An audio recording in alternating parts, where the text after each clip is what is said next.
നല്ല തക്കാളി ചോറിന്റെ മണം വരുന്നില്ലേ? എന്നാ ഉണ്ടാക്കി നോക്കാം.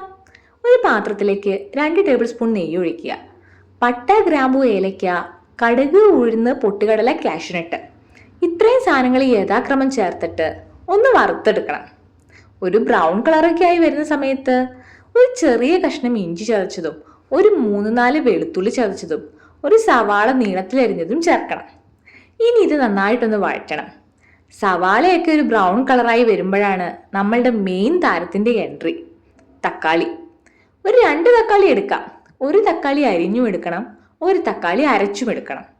ഇനി ഇതൊക്കെ ചേർത്ത് നന്നായിട്ടൊന്ന് സെറ്റായി വരുമ്പോൾ ഇതിലേക്ക് പൊടികളുടെ വരവായി.